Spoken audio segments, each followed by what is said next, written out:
2, 3. Vozes do Edges. Edges Voices, Indigenous Knowledges and Research.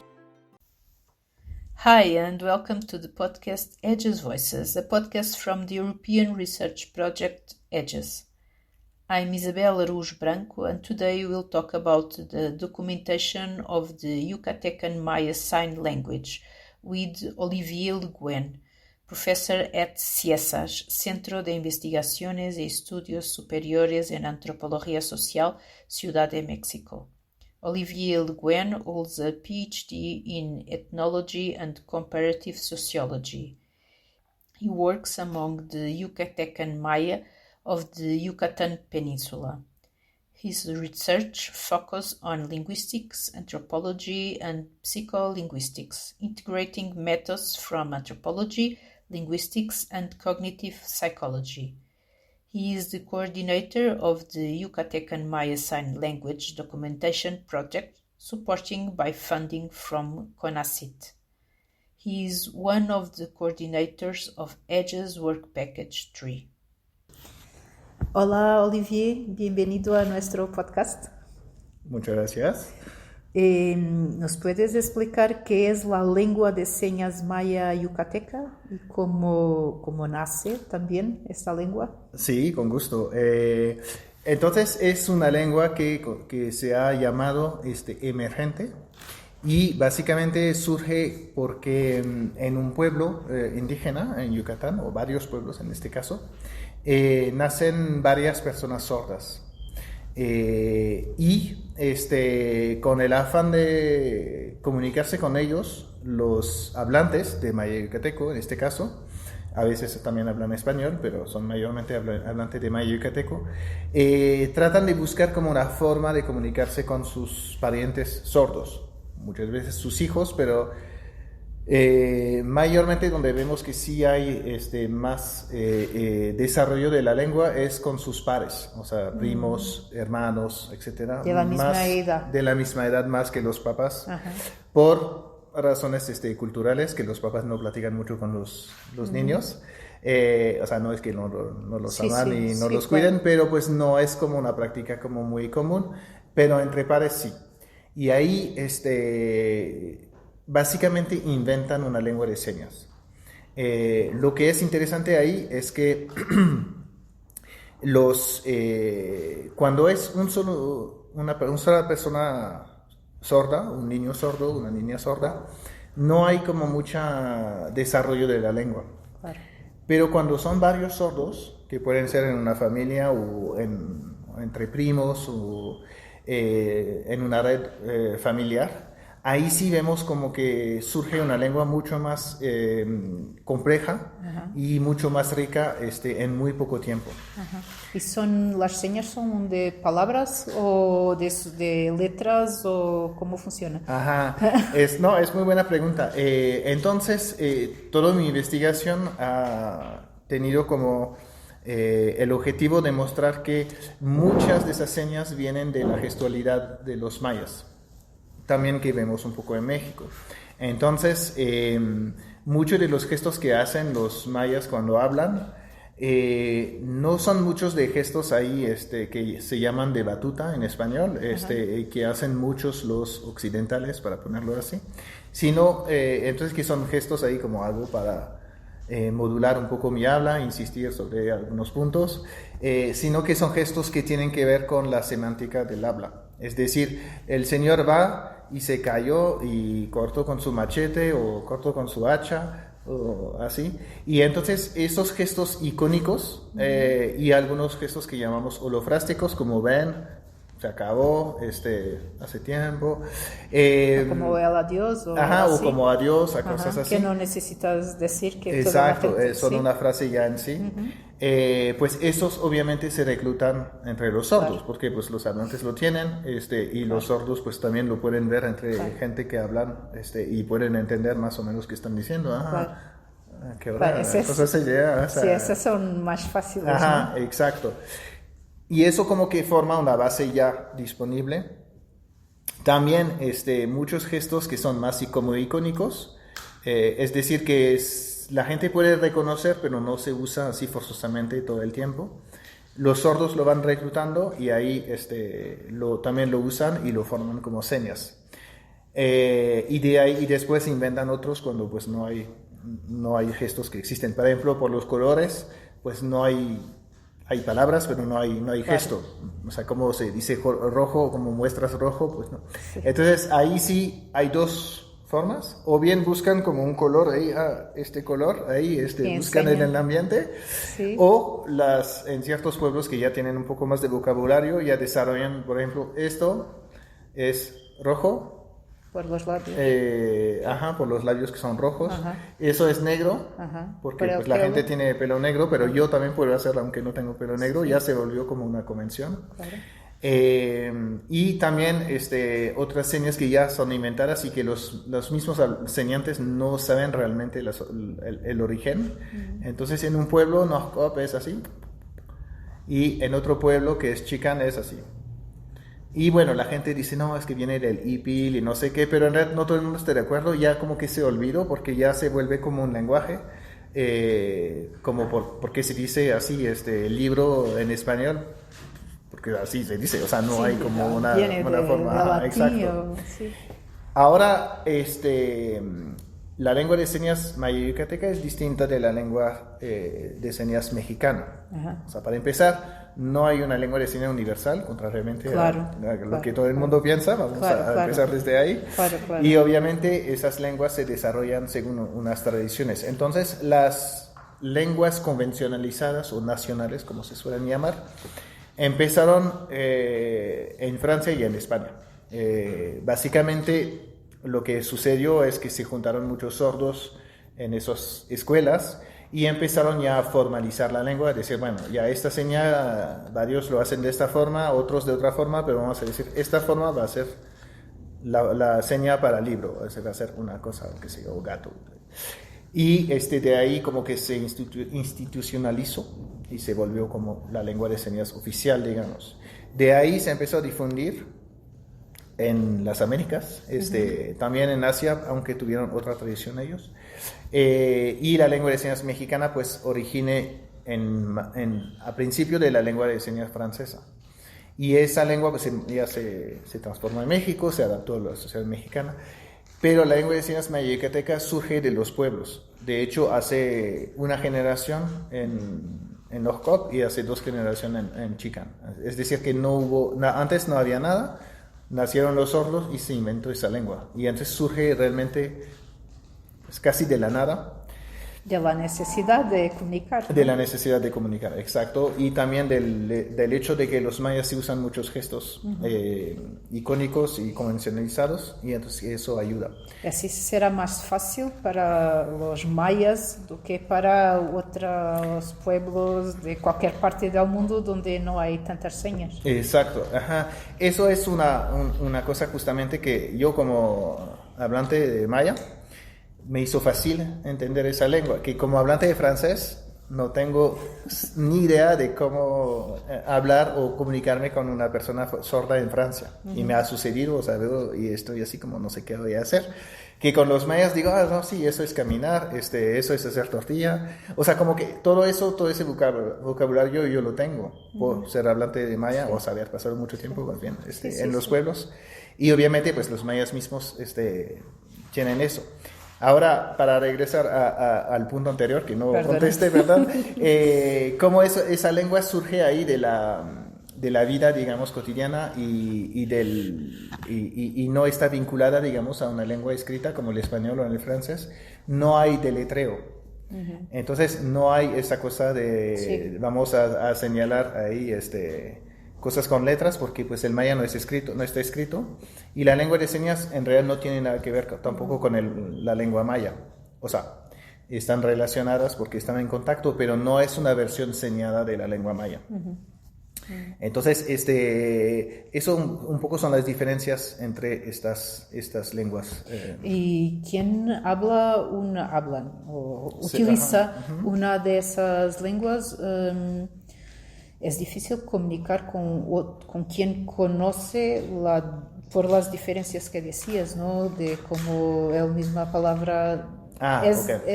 Dentro del maya, ¿no? Es Sí. difícil comunicar si estás en una comunidad y en otra, o puede ser, no sé. Sí, no, es una excelente pregunta y justamente pues es un poco el desafío del proyecto que tuve, de mi investigación en realidad. Lo que notamos, bueno, con mi equipo, la gente que me ayuda, que trabaja conmigo, es que no hay tanta diferencia entre pueblos de la península de Yucatán. Entonces ellos pueden comunicar sin mucho problema. Igual que una persona de México con un argentino, van a tener como palabras, formulaciones ahí que no van a entender, pero es la misma lengua. Y es realmente lo que sucede en la lengua de señas maya y yucateca, por eso lo llamo así. Otros investigadores que no han trabajado realmente a profundidad quisieron decir, no, es la lengua de señas de Chicán y eso de otro pueblo, ahí por pueblo. Y en realidad lo que vemos es que no funciona así. O sea, los datos nos muestran que no funciona así.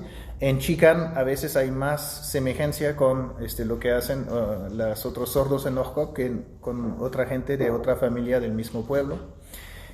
Y mientras más obviamente nos alejamos, más se vuelve complicado. Claro. Entonces sí han visto como videos de otros pueblos, por ejemplo en Guatemala o en Chiapas, que también hay esas lenguas que existen. Y como que entienden más o menos, se vuelve un poco más difícil, pero pues como hay muchas cultura compartida, cultura material, comen tortilla, qué sé yo, bueno, lo hacen de forma distinta, pero entienden más o menos. Sí, claro.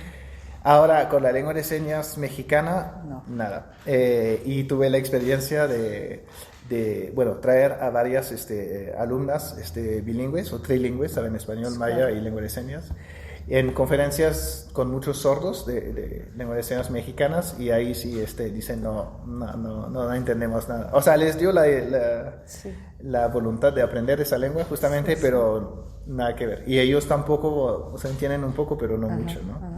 Estamos hablando de cuántas personas, más o menos, si hay números. Sí, hay números, pero son pocos. Bueno, otra cosa que hay que decir es que cuando yo hablo de la lengua de señas maya y yucateca, no es como toda la gente que existen que hablan claro, que usan esa lengua, son la gente que yo conozco y donde fuimos a documentar esa lengua. La realidad es que hay otros pueblos donde sí hay, claro, probablemente, pero no fuimos a trabajar. Todavía. ¿No? Ajá, todavía. Esperemos poder más adelante. En Chicán son 16 sordos, eran 18 en el momento, pero se murieron varios. En Oaxaca, que es otro pueblo donde fuimos, son 4 nada más, de una sola familia.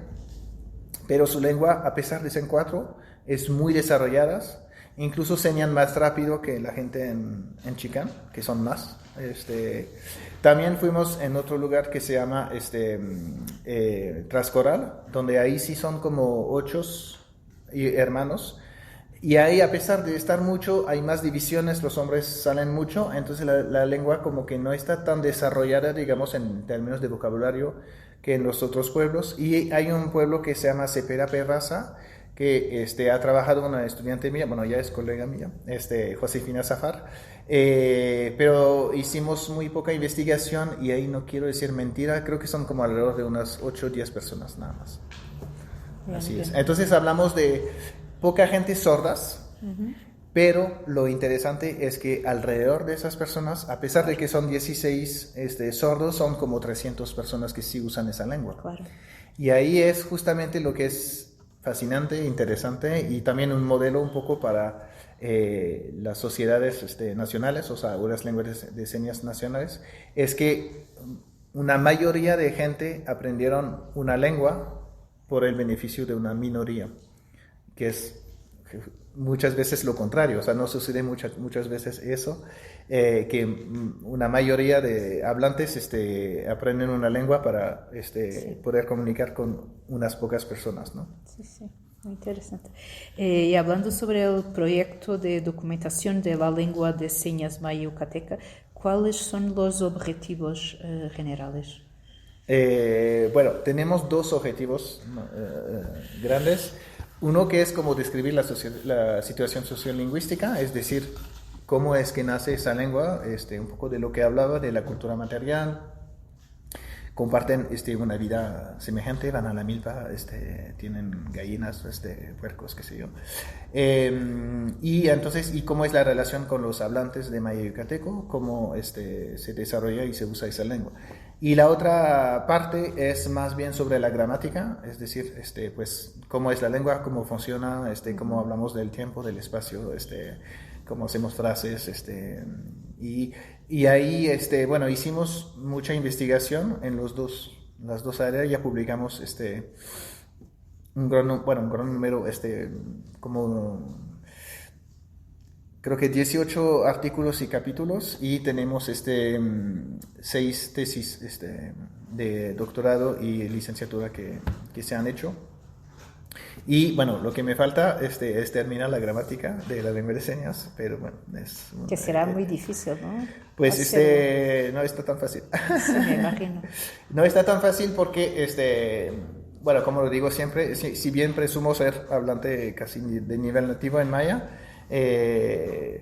no tengo la misma proficiencia en la lengua de señas.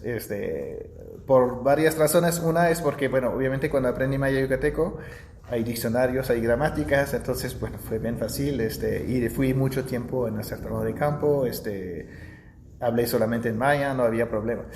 Para la lengua de señas maya yucateca, pues no voy tanto tiempo, desafortunadamente ya por, bueno, mi carrera, mi vida profesional, personal, no puedo estar como meses y meses en el pueblo. Y la gramática, pues lo tengo que hacer yo, básicamente. Claro.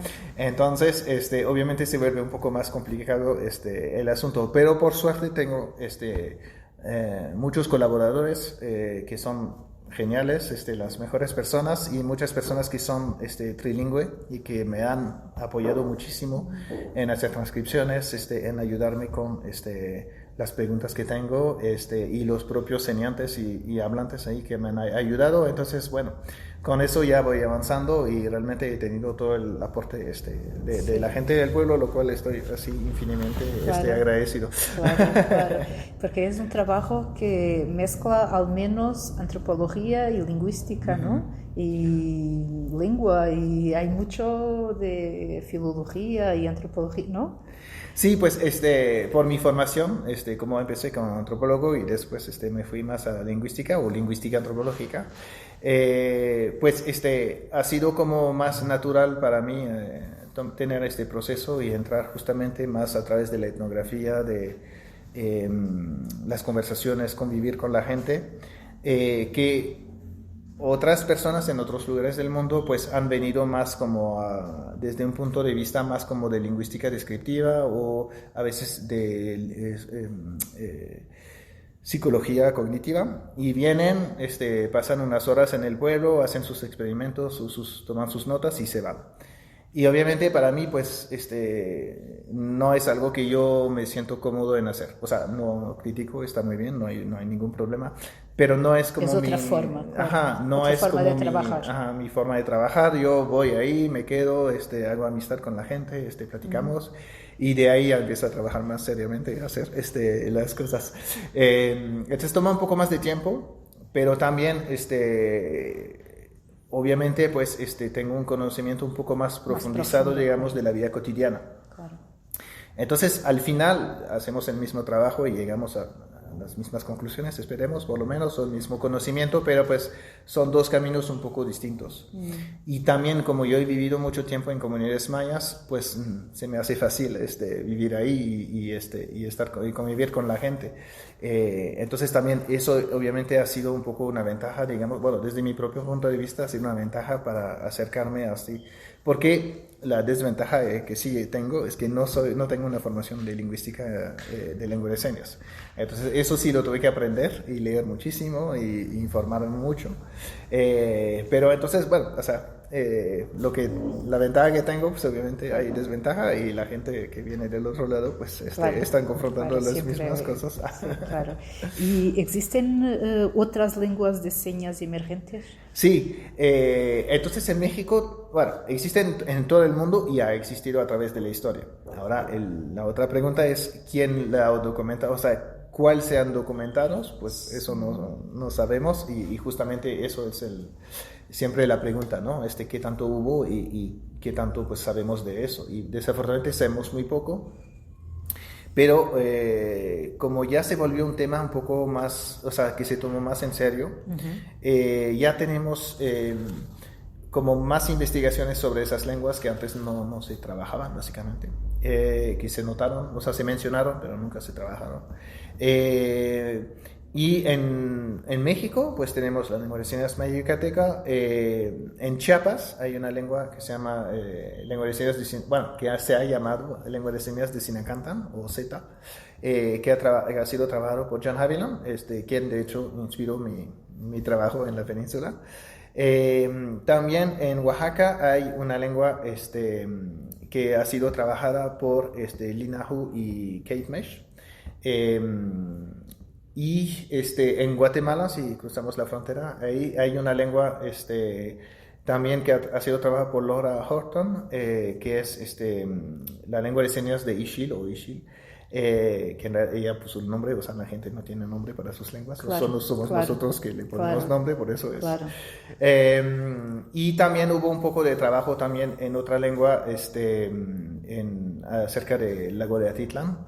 Sí. Y si vamos un poco más fuera, hay una lengua que también se ha documentado, es entre los Inuktitut, en norte de Canadá, y existen varias en la Amazonia, y un caso un poco distinto del que hablé y de lo que mencioné es la lengua de señas de Nicaragua, que es muy conocida, hubo muchos documentales sobre eso. Esa también es una lengua de señas emergente, pero en otro contexto. Todas las lenguas que mencioné son en contextos rurales o en pueblos, en familias. Esta lengua es un poco distinta porque el gobierno de Guatemala quiso justamente hacer el mismo proceso que mencionaba que se hizo en Francia y en España hace varios siglos, juntar sordos y empezar a crear como una lengua oficial nacional, ¿no? ¿Guatemala o Nicaragua? Nicaragua. Y lo que sucedió es que los profesores querían enseñar lengua de señas de Estados Unidos, si no me equivoco, y más bien español señado.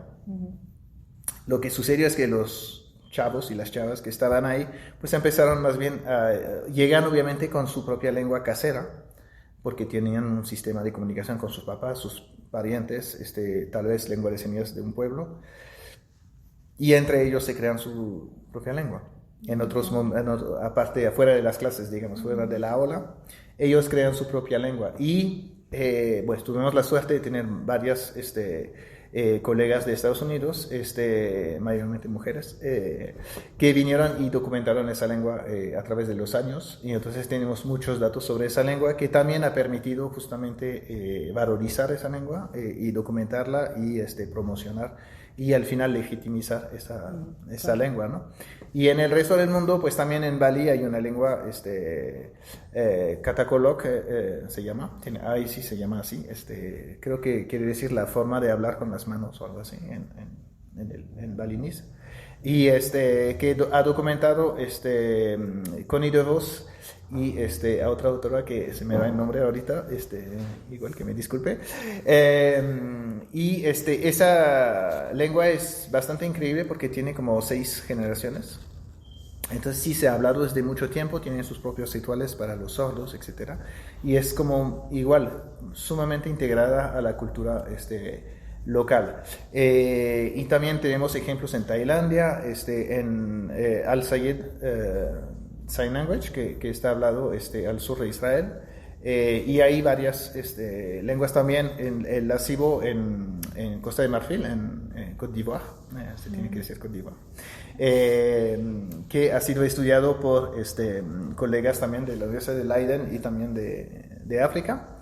Entonces en todo el mundo sí tenemos todos esos ejemplares de lenguas, y ahorita vemos como gente que vienen en las conferencias internacionales que dicen, no, yo vengo de Finlandia y con mi hermano tuvimos esa lengua, entonces y nos están hablando de esas experiencias que también ellos antes no se tomaba en cuenta, sí. O sea, nadie le ponía importancia, y ahorita que vemos pues las investigaciones dicen, no, sí, eso es interesante, porque vemos cómo nacen lenguas, y entonces se tiene es como valioso y sí se puede documentar. Lo mismo que ha sucedido con las lenguas indígenas. Claro.